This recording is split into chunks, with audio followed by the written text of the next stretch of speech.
Saudi അറേബ്യയിൽ വേശ്യാവൃത്തിയിൽ ഏർപ്പെട്ടതിന് 3 പ്രവാസികളെ അൽ ഖസീമിൽ പിടികൂടി. Community security and combating human trafficking എന്ന ജനറൽ ഡിപ്പാർട്ട്മെന്റുമായി ഏകോപിപ്പിച്ച് ഈ ആഴ്ചയിൽ അറസ്റ്റ് ചെയ്യുന്ന 3ാമത്തെ കേസാണിത്.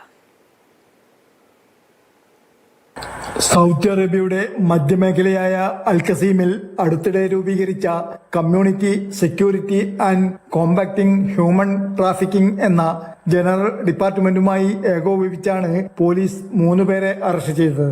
അൽ ഖസീം മധ്യമേഖലയിൽ വേശ്യാവൃത്തിയുമായി ബന്ധപ്പെട്ട് അറസ്റ്റിലായവരിൽ ഒരു പുരുഷനും 2 സ്ത്രീകളും ഉൾപ്പെടും. അറസ്റ്റിലായവർ വിദേശികളാണെങ്കിലും ഇവർ ഏതു രാജ്യക്കാരാണെന്ന് റിപ്പോർട്ട് ചെയ്തിട്ടില്ല. ഇത് ഈ ആഴ്ച പിടികൂടുന്ന 3ാമത്തെ കേസാണ്. കുറ്റവാളികൾക്കെതിരെ അച്ചടക്ക നടപടി സ്വീകരിച്ചതായി സുരക്ഷാ ഏജൻസികൾ അറിയിച്ചു. ചോദ്യം ചെയ്യൽ പൂർത്തിയാക്കുവാൻ ഇവരെ പബ്ലിക് പ്രോസിക്യൂഷന് കൈമാറിയിട്ടുണ്ട്. ഈ ആഴ്ച ആദ്യം റിയാദിലെ ഒരു ഹോട്ടലിൽ വേശ്യാവൃത്തിയിൽ ഏർപ്പെട്ടതിന് 3 വിദേശ സ്ത്രീകളെ അറസ്റ്റ് ചെയ്തതായി സൗദി പോലീസ് നേരത്തെ അറിയിച്ചിരുന്നു.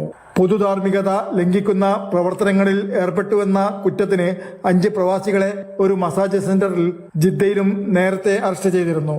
Jafar Ali Balakot, Mathrubhumi news, Jeddah.